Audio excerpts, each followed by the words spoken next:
Paranormal. It surrounds us. It's everywhere. Tonight, you will hear from the people who live and work within these highly active locations, all in the efforts to discover America's most haunted. With your host, ghost hunter and author, Dan Terry.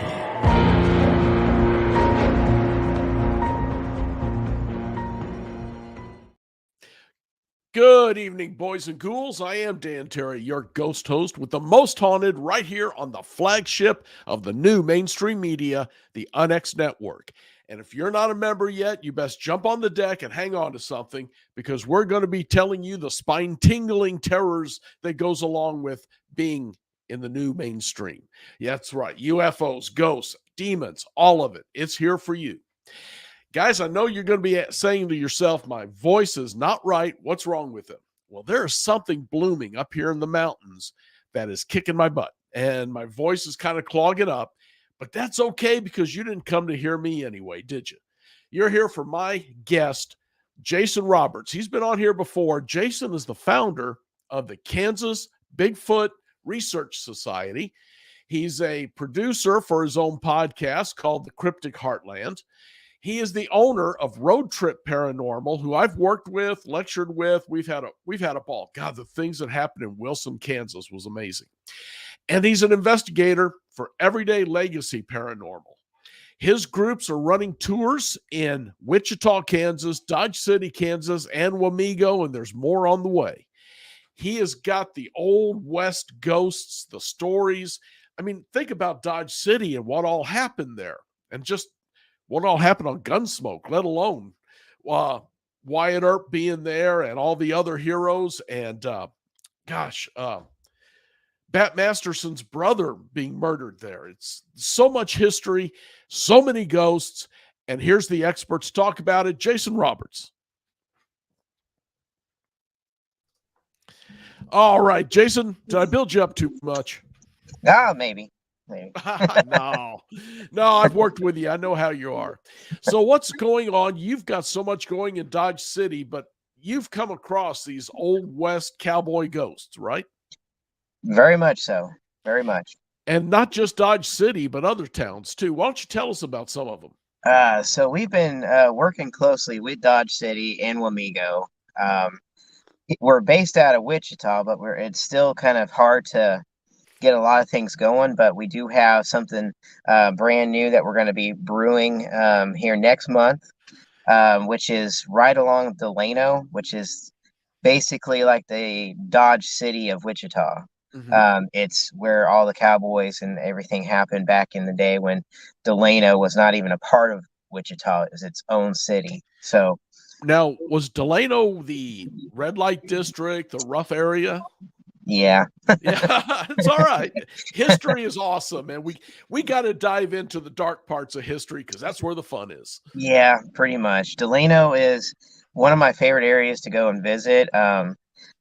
I'm lucky enough to know the owners of this salon that is there now. This salon is the old offices. The whole building is the old offices of Stearman, Cessna, and Beach back when it first began.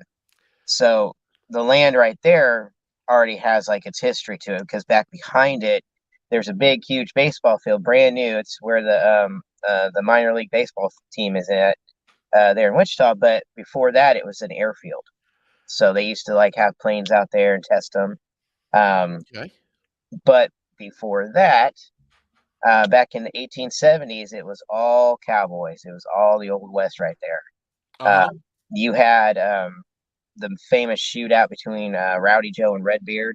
out there that I love telling the story about that. I was gonna say, I know you told me last time, but go ahead, because that's a cool story.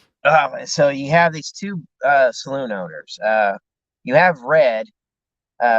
He goes by Red Beard. He had his own saloon there for a while before Joe and Kate. Now they go by Rowdy Joe and Rowdy Kate, and that's the names they went by. I'm not making that up. So they actually moved in about 50 feet away from his saloon, and they were fine for a while until Red's bar burned down. Not he's thinking it was from people that he kicked out one night. Okay. So he lost everything, became a drunk, got angry at Joe and his wife getting all the money. So he ended up going across over to his bar, shooting at him one night.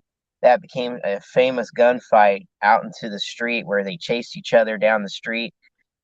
Whether or not they actually got on horses and rode like cowboys like in the movies, or did they just chase each other down to the river? Most likely they just chased each other. But that's where eyewitness accounts like differ. Okay. But Red was shot and killed. Joe was arrested but acquitted, but later kicked out of town because nobody liked what he did. So that's the story. But the thing is, Red may actually still be lurking around, and the salon that we have been working in, he has been seen multiple times there. Yeah, So, you said you have even talked to him, right?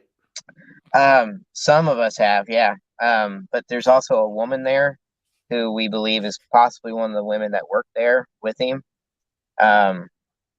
She can talk to some of the women that work there, but most of the time it's a scream that they hear, and we've recorded it. I've heard it with my own ears inside the building. Uh-huh. It's creepy. It's creepy, especially because I sat down with my wife. We were going to do a little YouTube video inside the salon one night. Before I could even hit record or anything, it happened. We heard the scream right there, and it's, Is that a nightly event or a weekly? I mean, could this be a residual? it doesn't happen all the time. So I don't know how it's and why it's happening. Mm-hmm. What's going on with her and why she's screaming. But Okay. even with the cowboy who they said is Red, and we've even had him say his name, he appears just randomly. And we've gotten other things, from what sounds like children playing inside. So Okay. it's full of different things. All that's in the salon, and that is in Wichita or Dodge City? That's in Wichita. That's in the Delano Okay. district. You were talking years ago. I think it was like 2008 or 9. We got to investigate the airport in Wichita, the old airport. Yeah. And is anybody doing that anymore? The old aviation museum?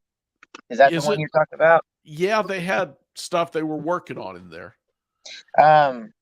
The aviation museum, excuse me, it's an old airport. Yeah. I know there's a group doing like some ghost tours and stuff like that out there. We've tried to like negotiate, but it's all about who you know and stuff like that. So you know how that is. Well, I was working with a friend of mine who got us in there, and we were hearing actual sounds of crowds and announcements coming over an old PA system, but we could see the wire was cut.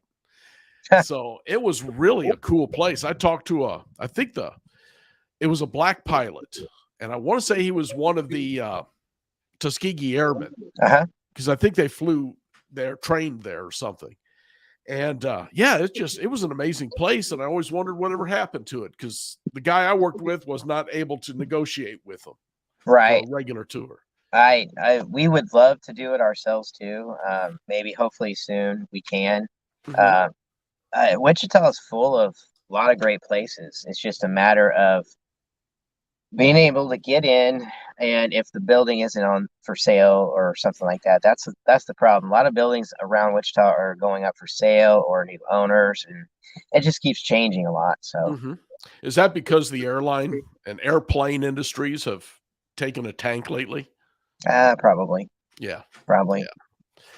Well, that's a shame. Let's move over to Dodge City. I got told a story there once about a mug of Edward Masterson, which was Bat's brother. Uh-huh. They had done a police law enforcement display, and they kept finding a mug with the name Edward that had been taken out of the souvenir shop and kept showing up there at that display. They'd remove it, they'd take it, they'd hide it, and it kept reappearing until someone realized they didn't have anything for Ed Masterson, the man, the first and probably only officer killed there. I think so. Yeah. So when they put his picture and stuff in it, the mug stopped moving. Then eventually it shattered or something. Right. But there's a lot of ghosts like that in Dodge City, right? Yeah. Yeah. It's kind of a treasure trove. I love being there. I want to get you there. I want to get there. We're going to do that next year too. If not this year, next year. But so what else is going on? What have you seen and done in the theater and the other buildings? We actually just got done there just about a month ago, actually. Yeah. It's been a while since we've been there, a little over a year since we've been in there. And it's at the Depot Theater. And we were trying to change it up a little bit for all the guests so that they can have more access. And we have access now to going into the separate building adjacent from the depot, which is where the Harvey girls used to stay. It's their dormitory. Okay, I don't think you mentioned this last time we talked. There's another building. Yeah, so you have the Harvey girls in Mr. Harvey. Used to be a Harvey hotel. So when the train came in, the people could stay there, and all the Harvey girls, they lived, worked there, and they took care of all the guests. Well, okay, that needs just a little more explanation. The Harvey girls were what? Cooks, prostitutes, waitresses? No, they wore black dresses with the white aprons, and they just catered to for the meals. Okay. Sure, the hotel was ran and everything. Judy Garland even made a movie of it about it. It's pretty classy, kind of style. And he, as they said, the Harvey girls were kind of up there in stature. Okay. If you were a Harvey girl, men kind of went after them, to try and make them their wife because they were up there in stature with this job and this place. Gotcha. I'd never heard of that. Awesome. But so the building next door to it, it's their dormitory, but it is also now another theater. Uh-huh. So they have two theaters now, and they have for a long time, but we never got to go in there. But now we do, and it's pretty fantastic. We get a lot of activity of shadow figures running around upstairs. Definitely down in the basement. A lot of voices. It's kind of eerie. I mean, it's got a different feel over there than it does over at the main theater and in the depot. It's weird. What are they showing at that theater? Anything, or is it just? They do like the smaller plays go in there. Oh, okay. and then at the dinner theater, of course they do large events and plays and stuff that run for a while. It's state of the art. It's one of the best theaters, I think, between here and Denver. That's what they say. So it's beautiful there. I love it. And I hate the fact that nobody really talks about it or knows that it's even there. But it's a fantastic place. They've renovated it to make the lobby look like it did back in the 30s. Mm-hmm. So it's just beautiful there. Is it haunted? Yeah. Well, lay it on us. What do you got in there that people are going to want to come to your tour to see? Because you're the only one doing tours there, right? Right. We're the only ones doing events. I mean, there's other teams that come in every once in a while. They'll let them come in for a price investigate, but we're the only ones who actually do events there, which I'm very proud of, and I'm very grateful that they continue to let us do it. But there, it all started back in 2012 when we started going there for the first time. Captain Carl, we call him Captain Carl. He's retired now. He was the head maintenance man for the whole place, knew the building inside and out, and he even knew all the spirits. Wow. He was very well aware of every single spirit that was in there, especially the little girl up on the second floor staircase, which we heard about that, and I was like, okay, little girl. Supposedly she's been heard crying, laughing, running around, but she also would check up on Carl when he wasn't feeling good. If he was having a bad day with it, either heart issues or just feeling bad, he'd like see her peeking around the corner from his office, and he'd like, just talk to her, and she was just always there by him. That's kind of sweet. It is. We just don't know why she's there. We're trying to come up with the answers after all these years, but we've recorded her so many times talking to us. She's got a little Southern accent. It's pretty heavy too. But my first experience ever there is I was standing at the bottom of the stairs on the second floor looking up to this landing that's up there. And I just said, hey, Elizabeth, are you there? Can I help you? Is there anything I can do for you? She just goes, no. And I looked up, and that's the first time I'd ever heard anything, a voice just come out of nowhere. And so I'm jumping up and down in excitement. I look up, and I see a dress rounding the corner up there.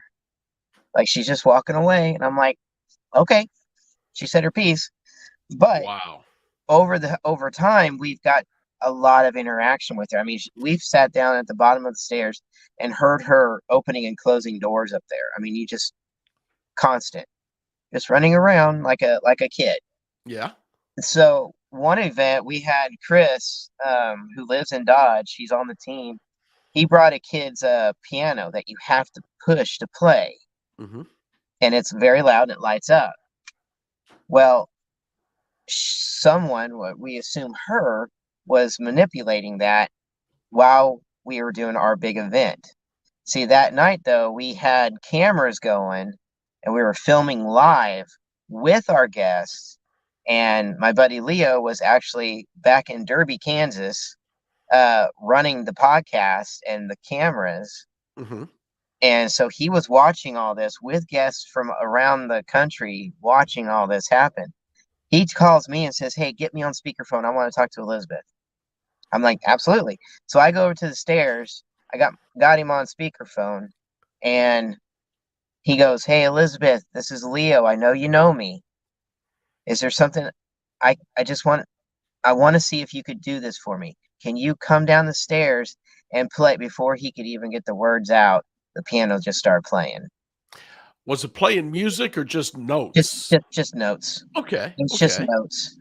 It was just ding, ding, ding, ding, and it was lighting up. And you go back and watch it, and you can see a little orb come down the staircase right to it, as he's talking and saying it. It's amazing. It is. That's wild.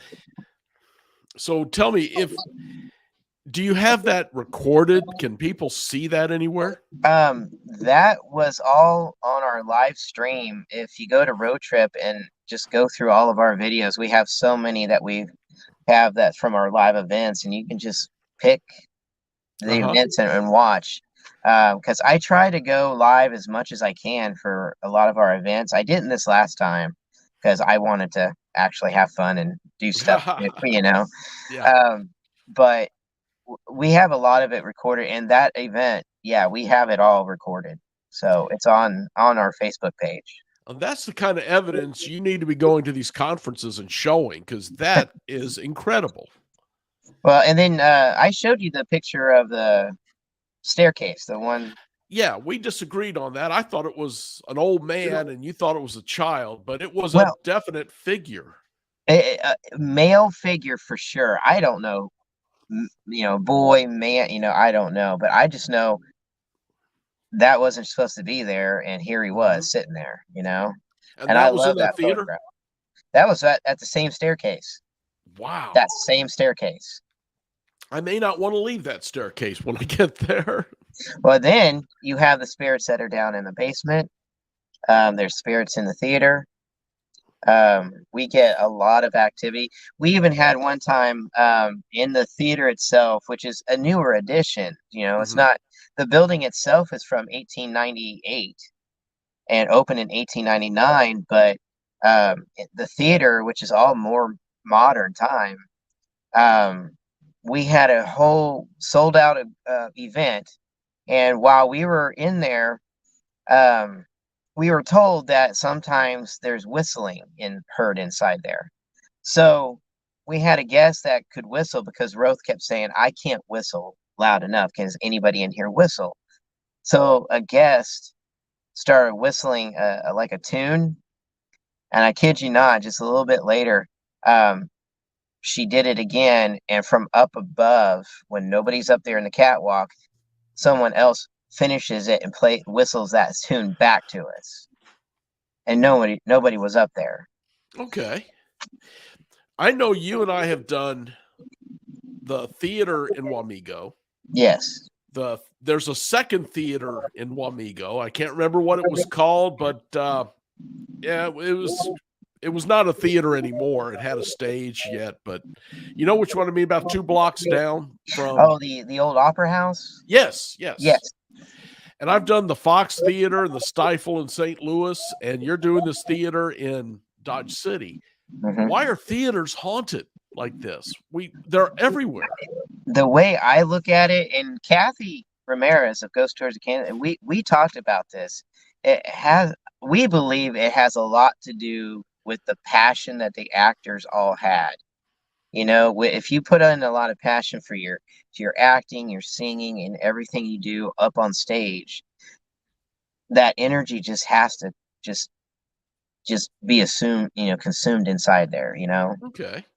That's my feeling of it. They just don't ever seem to leave, because there's even a theater here at Wichita State University, Wilner Auditorium, that has a lot of stories of hauntings inside there.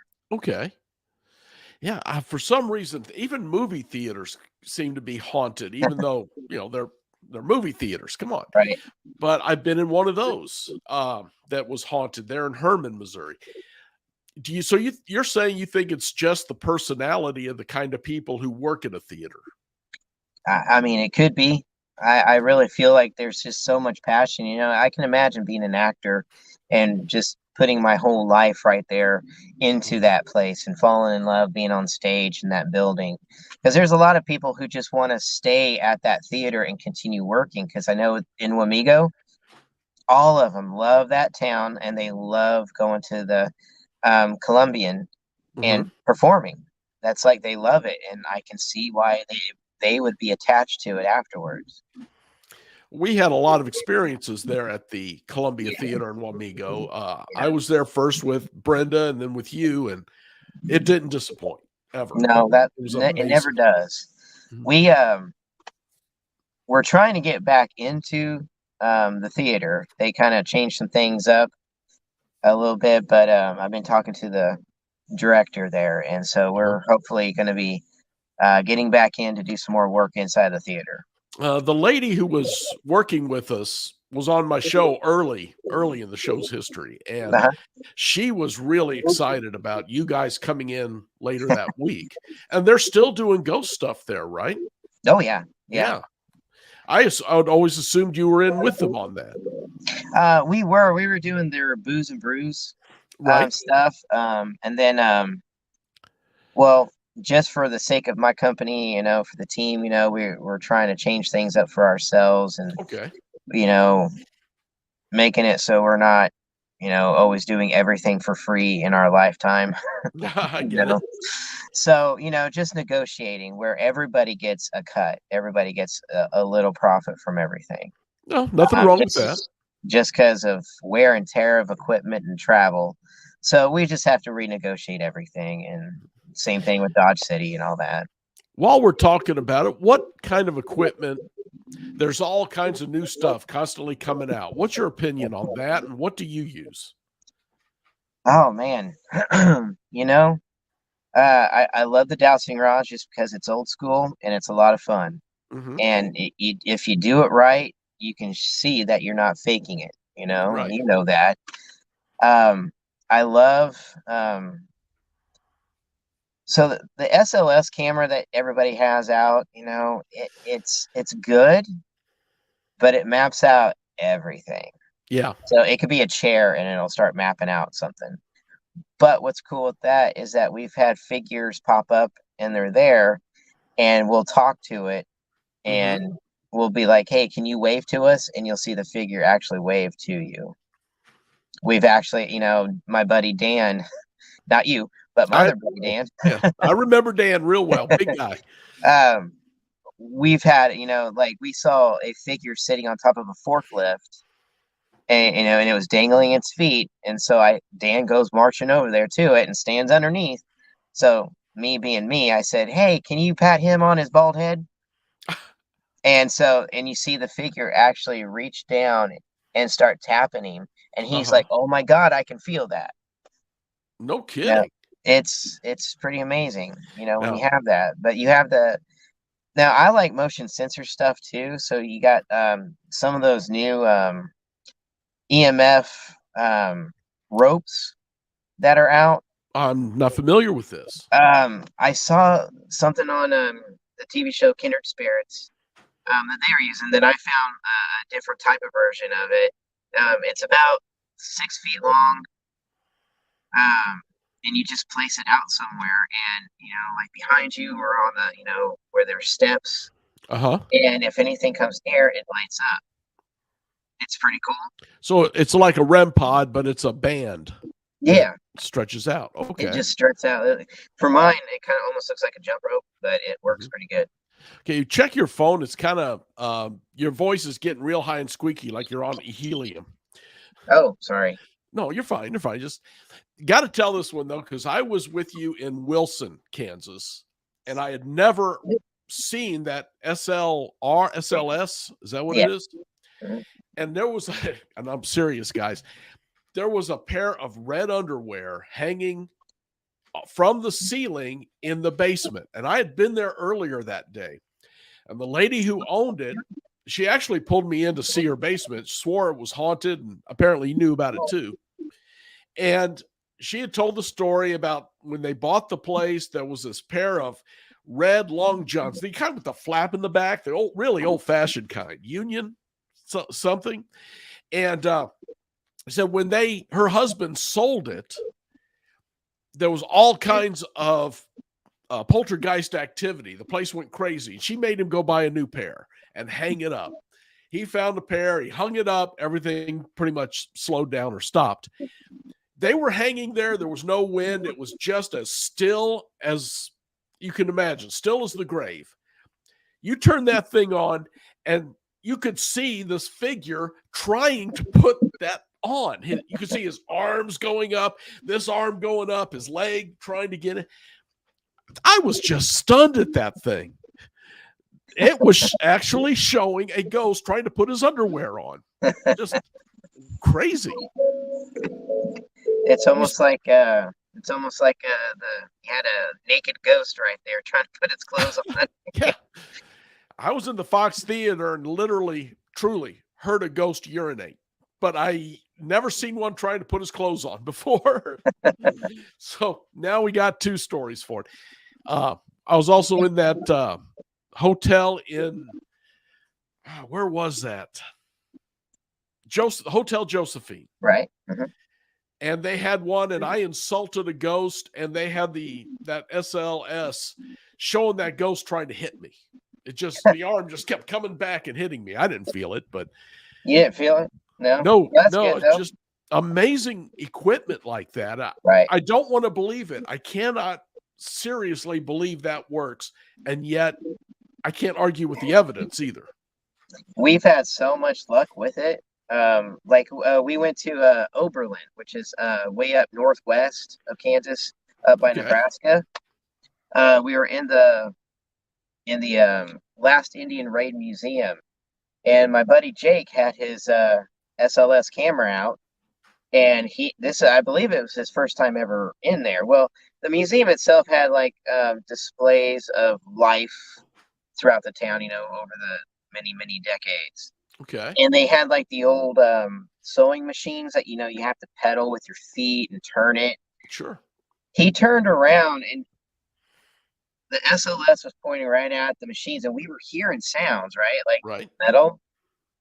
And I kid you not, two figures show up, one at each one, and they were sitting there, and you could see them actually pedaling and the motions of the hands doing that. Uh-huh. And we were just dumbfounded by that. We were like, oh my God, they're actually sitting there and sewing. It's crazy. Yeah. That was my first real time seeing something happening, and you could hear it too. Mm-hmm. Have you tried the triggering devices that are coming out in Dodge City or the Western area? What kind of trigger? Like the teddy bears, or We have to. One guy even bought a revolver, looks like an old Colt revolver that goes off like that. Oh shoot, I have one of those. I should bring that. I should bring that. No, we have two of the bears. That's good for prisons. Yeah, we have. That's true. We have one of the bears that we leave on the staircase every once in a while. One of the first times I didn't know it talked.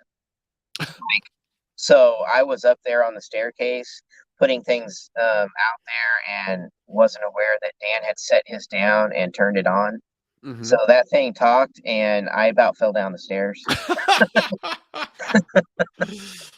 But yeah, so we have that. We did the piano thing. We try to do all kinds of triggers for some reason inside the I'm going to kind of give this away, even though we haven't interacted with the spirit in quite a while. But a couple of times in a row, when we visited, we were sitting inside the theater, and it was Renee and I believe Jake started playing Dolly Parton's 9 to 5, and the song, and you could just hear footsteps running up and down the catwalk like boots, and through the spirit box, a voice would start talking, be like, just excited for it. Could you tell what it was saying, or was there any specific words? I believe they just said the spirit just seemed very excited and happy that we were singing that, playing that song. Come to find out, a couple months prior, they had done the 9 to 5 play inside there. Okay. So spirits are hanging out watching the plays, I guess, and falling in love with it. Well, I know we came here to discuss Ghosts of the Old West, but it sounds like theaters are the way we're going. It really is. It really is. I mean, there's so many. We've done the Orpheum Theater in Wichita. We had some amazing stuff in Wichita. We did the Old Dodge Theater, which is it's in decay right now. It's kind of falling apart with I know. Have you been to the Orpheum? Yes, I think with Kathy. So the Old Dodge Theater resembles that. Oh, all right. The inside, except it's just falling apart with mold and everything. It's just sad. Yeah, just sad. But oh man, I'll have to do this on another podcast with you. we photographs. The whole time we were in the theater, it hadn't been open in 14 years, and that's where Earl Flynn and Hollywood came to Dodge City to premiere the movie Dodge City. Oh, wow. The only time Dodge City, or anytime Hollywood had done that, at least up to that time. Mm-hmm. And there's photographs, and I should send that to you, photographs of the train coming in and thousands of people waiting out there for the actors to come off. Right. And they showed up at the Depot Theater, the depot where we do all of our stuff at, surrounding the building. It's just a great piece there. But that theater, they went there, did the premiere, but then over the years it just fell apart. Mm-hmm. So there was dust everywhere in that theater, and we were filming while we're in there. We made sure we checked every aisle, every seat. Nothing. But as the night went on, little tiny handprints were starting to come onto the chairs everywhere. Little feet, barefoot footprints everywhere in the aisles. Yeah. It was just great, just multiplying, like they're just watching us. I'll have to send you the photographs on that one. Well, what we're going to need to do is hold a special show on theaters, I guess. Probably, maybe in October. Sounds like you got enough evidence. We could make that an October special. That'd be fun. That'd be Yeah. fun. All right. Let's hold off on theaters. Go back to the Cowboys because I want to use that. You've got the evidence. I've got some. We'll have some fun with that one. Okay. But tell me more about the rough and tumble spirits of Dodge City. Oh man. So we were the first team to investigate the Boot Hill Museum. That's where the Ed Masterson thing happened. Yeah. I've heard the stories of that. Now the crazy thing is that, and I don't know if Dodge City wants it out there known, but they lost his brother's grave. Yeah, that's pretty well known. Okay. So. Okay, I always hate talking about it because I never know if that's like a touchy subject or anything out there for them. But yeah, so they don't know where his body is, which goes to explain why people have said they've seen him wandering the streets. They've actually seen him wandering. Ed had the largest funeral in the history of that city up till that date, which would have been about 1890, maybe 1885. Yeah, probably. So what happened? How did they lose a body? Well, as they were moving all the bodies from one location to the other gravesite, the other Boot Hill, they were transferring bodies, and he just got misplaced. From the story I've been told. Okay, was it just? Did I assume he had a coffin, which probably would have rotted. Yeah. So I'm sure that probably even paid for it, Very likely. I just don't see how that could happen, but I mean, things can happen. So, especially for someone of that magnitude, how could you lose that part? But the museum itself, if you've been there, it's kind of up on a hill, and in the background. The more they put stuff out there, the more bodies they started finding. Really? Okay. Yeah. So there was bodies scattered throughout the whole area. In fact, one grave was actually part of the museum, and they had it open so you could walk in and see the skeleton there. No kidding. Yeah, it must have been gone by the time I got there. Yeah, it is. They do have a photograph of it hanging in the museum. Okay. Wow. So I had always assumed this grave site was the graveyard back there was more of a fake that was built just to make people let people see it, Right. But there's real bodies there, huh? Yeah. Yeah. Wow. They've actually have markers for some of the bodies that were once there or are still there. Okay. It's kind of weird just walking amongst that, being like, huh. Yeah. These are bodies from the 1800s, No kidding. All right. What else did you find there besides Ed Masterson, which you say is wandering the streets? That's something I didn't know. I've been told that a lot, that he's wandering around. We also have there's a death out there on the tracks that it's more modern time, not like today time, but he was stabbed and attacked out there and left on the tracks. Now, is that near the depot? Yeah, it's just right outside the doors, basically. Okay. Get a lot of interaction with somebody who appears to be hurt, or at least we used to, but standing outside. And Lena. Of course. She's incredible. She even picked up on that right away, and she goes, there's somebody standing outside looking in, wanting in. Mm-hmm. Feeling like they've been forgotten, just being left out there. Okay. And so we have that, but we have the two gentlemen downstairs that Carl dubbed Wyatt, and not that Wyatt, but he just dubbed him Wyatt, and I don't know why I kind of forgot the name of this. No, it's fine. Just but anyway, he named them, but don't know how they fit into the Old West or what age they are. But when Leo and I were there working together in the theater and down in the basement area, we were asking questions about certain people, and Leo kept asking about Henry. Is Henry here? And a voice came through and it was like, yes. And so and he started saying, was your birthday this date? Did you do this and this? And the voice kept answering back with the correct dates of Doc Holliday. No kidding. And was interacting almost as if, yeah, that's me. Oh, I've got to be there. He's a hero of mine. So he, I mean, granted that land was all there when he was riding with Wyatt, sure. And Bat Masterson. But, the building itself, they never touched. They were gone before all that. But just knowing that the possibility of us talking to him, yeah, that's pretty special. I was at a place in Tombstone. It was a former funeral parlor. And the lady there swore when you hear a tapping, that was Doc Holliday, because he liked to tap his walking stick against the floor when he was aggravated. Right. Don't know if, again, who knows? I didn't see him. I saw shadow figures, didn't see him.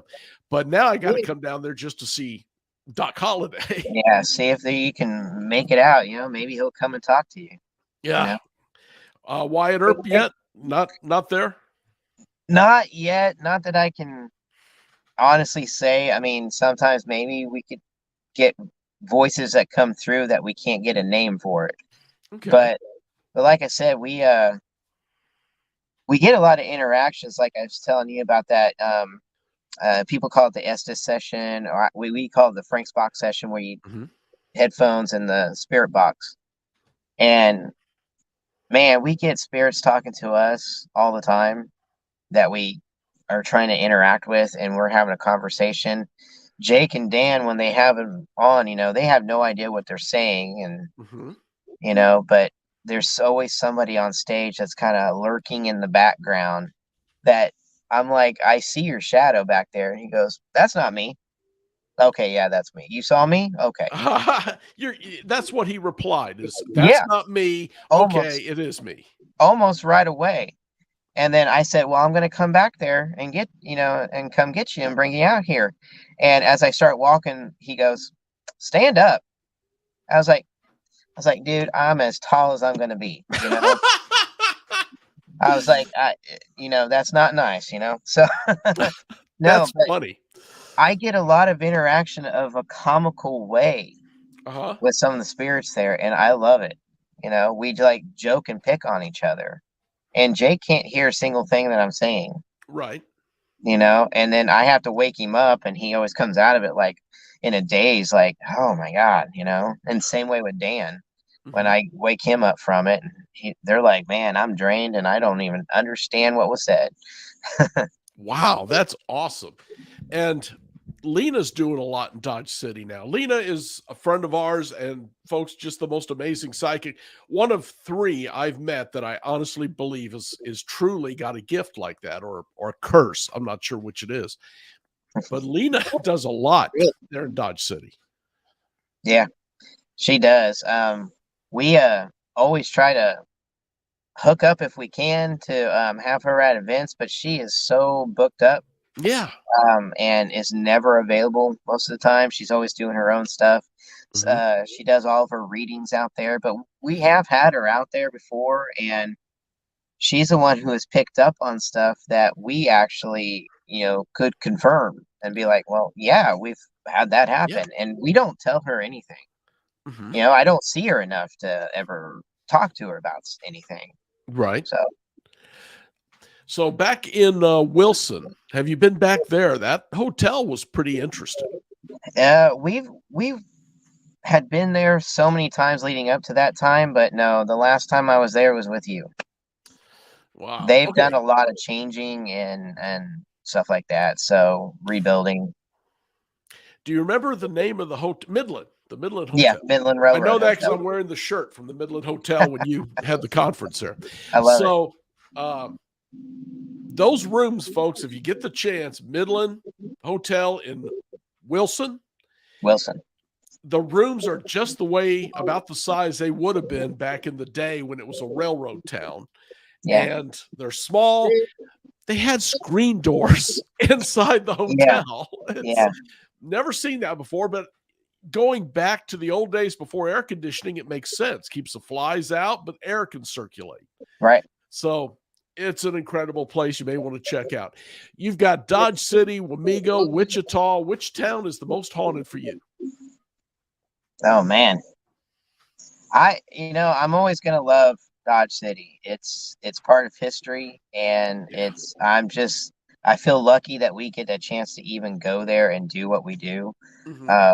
All there. I mean, we've been to the Carnegie, we've been to the old Dodge Theater, to the depot, and doing Boot Hill was amazing. After they were like, no, you can't come here for so long, and then all of a sudden they were like, hey, how about you guys come investigate this? That's where the money is, man. That's just the way it is now. So yeah, why not? What was the Carnegie? I don't remember that one. It's the kind of the city arts building, the Carnegie City of Arts or Art Center. From Carnegie, the rich billionaire back in the day. Yeah, it's one of his rare buildings that has like a circular tundra upstairs. Okay. So it has like that dome to it. It's really cool. It's not a huge building. It's just they do a lot of art shows inside, local artists to basically anything. They do classes for kids, I believe, but that place was pretty active every time we went there. Very tiny place, but it was a lot of fun. Okay. What'd you find there? We would hear definitely intelligent conversations of a female downstairs. A former a former employee who I guess really loved it there, passed away, and then we started getting interactions from him on the staircase, and it kind of like spiraled up a little bit. Yeah. And we'd have like equipment like REM pods and everything on the staircase, and it would go off as soon as we start asking certain questions to him. It would start going off, and then you'd hear like even footsteps on the staircase when no one's moving. The sound of papers being filed or thrown on the ground. No one's around. Wow. It's a fun place. And how'd you manage to get into that place? Did they come to you, or? It was just reaching out to them many years ago. And we ended up investigating it several times, and then we started doing small public events there. A little show and tell of our equipment and stories and evidence one night. Okay. Which was fun because they have a small stage there, and it was cool just to do that. And everybody, we kind of did a thing where, and this is many years ago, but we did a thing where you bought tickets, you got a free T-shirt. Okay. Like that, Well, nothing wrong with that. If it brings folks in, that's the important part. Sounds like you're really busy though with the 3 big cities and all the other stuff. Do you have much time for regular ghost hunting anymore? I would love to. A friend of mine, also named Jason, he's been reaching out to me about trying to get some investigative stuff together, and do some spots that he's been wanting to do over the years. Then a friend of mine, Nathan. Oh, you might. No, he didn't go out there. Never mind. I was thinking he went to Wilson, but he didn't. But he's been contacting me about trying to do some stuff about UFOs. Really? And okay. some sightings and stuff around Kansas and stuff, because we're both really into that too. So could be fun. So you are into the Kansas Bigfoot Research Society. That's yours. Yeah. And of course the ghost stuff. You got 2 separate ghost teams. Yeah. And you want to get into UFOs. How are you going to have time to do any of it? I don't know. No, All right. I just try to. I just try to dive in as much as I can. Well, I know you've got a lot going on, so let's just real quick talk about what the public ghost hunts and public events you have going. Right now, coming up next month on May 13th, we're going to kick off a Delano walking tour. It's going to be based on our investigative stuff that we've done in that area, and then and talk about the history, because I love the history of it in the Old West, and like you said, the red light district area. And that's Delano, so that's part of Dodge City, right? Wichita, right. Wichita. I knew that. Okay. It's kind of like the Dodge City of Wichita. It was just where it was kind of rough and tumble, kind of place. Isn't there a big hotel down there that recently changed hands, got a new name, and it's very haunted, but they won't let you in? They will not even rent to you if you're a ghost hunter, apparently. No, they don't like the ghost thing at all. It's the Drury Hotel with the former Broadview Hotel. Broadview, yes. Yeah. My wife and I actually stayed there. I actually proposed to her, just outside by the river. I loved it. But me and the gang, me and the guys, we were actually contacted by KSN, Darren Dito. Yes. He was out there in Wilson. That's how I met him, is that he wanted to do a story about haunted Wichita for the holiday, and so we contacted the Drury to see if we could get in and investigate like a certain floor or something. Yeah. Just overnight. The manager was all for it, but corporate said no. They cut it. And I tried to go in there for even Kathy's tour when I was doing that for all 14 years. They would slowly just booted me out. Yeah. To the point where I couldn't even come through the doors just because I was telling stories. Yeah. Okay, well, moving along, you got the Delano district in Wichita, very haunted area, and you're going to be doing walking tours there. Walking tours with an additional, you could pay for a package deal. You could do walking tour and investigation of the salon at the same time. Okay. Or you could do investigation or just the walking tour. But the investigation is going to be very limited because it's going to be kind of a tight enclosure. But that place is very active, so we're going to get maybe 8 to 10 people, guests, for each time we do it. Okay. And we're going to spend as much time as we can inside there. Is that the same salon that one of the Munchkins from The Wizard of Oz, they think her spirit was in there? Oh, I have no idea. Okay. I haven't heard that one. Yeah, when I was at Wichita one time. No, I'm sorry, Wamego. That was in Wamego. Wamego? Yeah. Then I know which one you're talking about. I actually know. Yeah. So what do you got going? Anything in Wamego now? Still negotiating. Waiting on the director of or the president of the board for the theater to get back with us. But we are going to start doing more things with the winery and Toto's Tacos. That's there. We couldn't get into it the time I was there. Now we can. We can go downstairs, upstairs. The winery has activity even with the lights on and everybody having they're drinking spirits and talking to spirits, basically. So and then there was the Oz Museum. Is anybody still working with that? They usually do stuff with the theater. So if the theater's on board, they'll do it.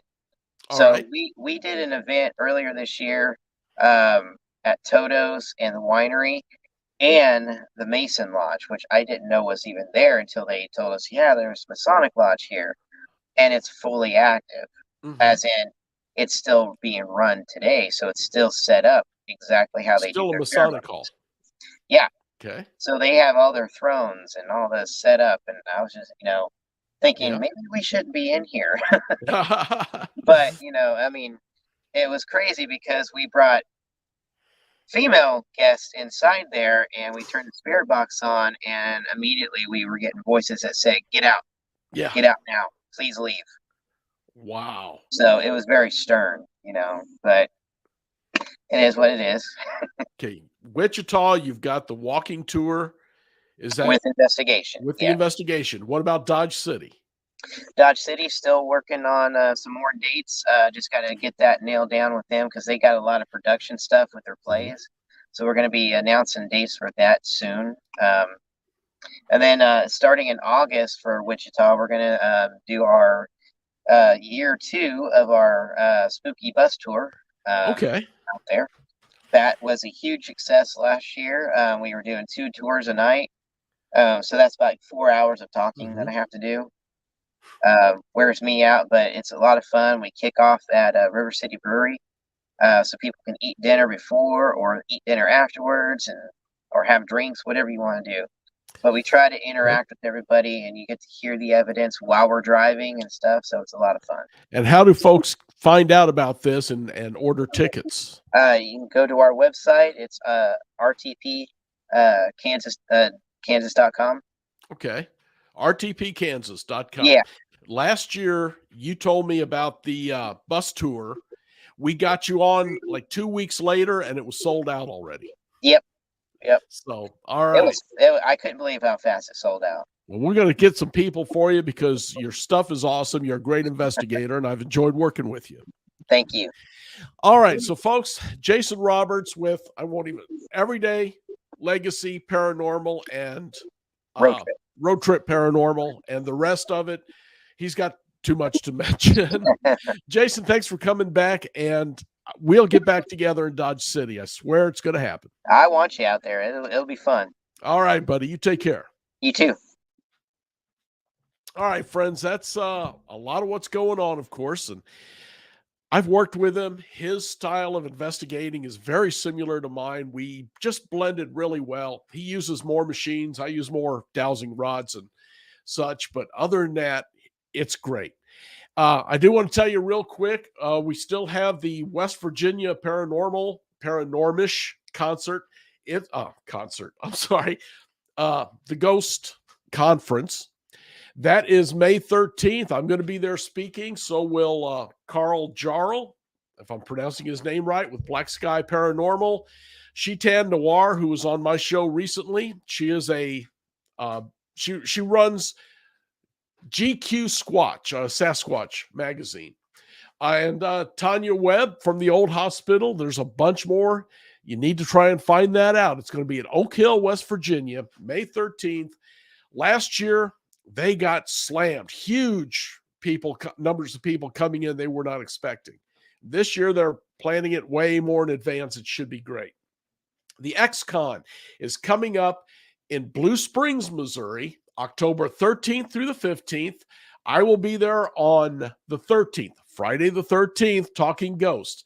And this conference, guys, is the flagship, man. This is going to be one of the biggest conferences ever as it grows, if it doesn't start that way. We've got on Friday the 13th, paranormal, ghosts. On Saturday, some of the best speakers on UFOs are going to come in. And on Sunday, all cryptids. So you need to see about getting into this. We want you there. And also, don't forget, on Friday nights, right here on the UNX Network, if this don't get you going, Phenomenon Radio with Race Hobbs, and he knows UFOs just back and forth. This man knows every big investigator, first name basis, brings them in. They're talking about a lot of different things, including the Rendlesham Forest incident. If you don't know what that is, boy, you're not a UFO person. So get in, check out Phenomenon Radio with Race Hobbs on Friday night. While you're watching this, while you're in Wichita, Dodge City, or wherever, the most important thing for you to do is stay spooked. Good night.